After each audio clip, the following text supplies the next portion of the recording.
क्या भक्ति का अर्थ केवल एकांत में बैठना है? क्या मां को पाने के लिए हमें संसार से दूर जाना पड़ता है? क्या मां केवल ध्यान में मिलती हैं या फिर जीवन के हर क्षण में भी मां को पाया जा सकता है?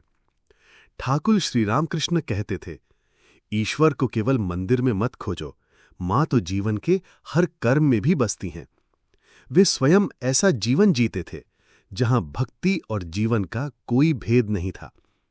जब वे भोजन करते तो वो मां का भोग होता, जब वे किसी को प्रेम से देखते तो वो मां को ही निहारते, जब वे किसी की सेवा करते तो उसे मां का रूप मानते, यहां तक कि जब वे सांस लेते तो वो भी मां का स्मरण बन जाता था। उनके लिए भक्ति एक क्रिया नहीं थी, वो तो जीवन का स्वभाव बन चुकी थी। ठाकुर कहते थे, क्या तुम जानते हो, एक गृहस्थ भी साधक हो सकता है अगर वो हर काम में मां को देखे, अगर वो सेवा, व्यवहार और जीवन के हर कर्म में मां के चरणों को अर्पित कर दे तो वही जीवन भक्ति बन जाता है। आत्मवाणी यही सिखाती है, भक्ति कोई अलग करने योग्य साधना नहीं, भक्ति तो जीवन जीने का वो ढंग है जहां हर कार्य एक पूजा है, हर व्यवहार एक जप है और हर रिश्ता मां से मिलने का अवसर है।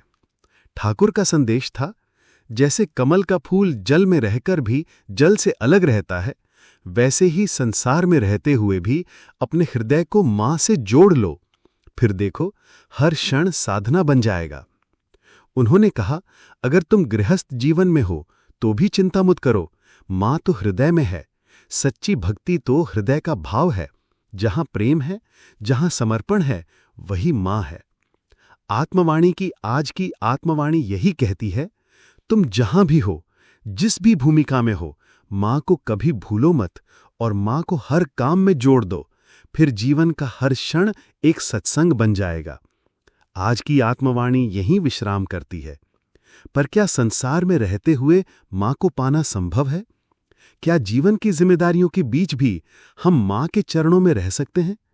आइए अगली आत्मवाणी में इस गहरे प्रश्न को प्रेम पूर्वक खोजें। आत्मवाणी, जहां आत्मा बोले।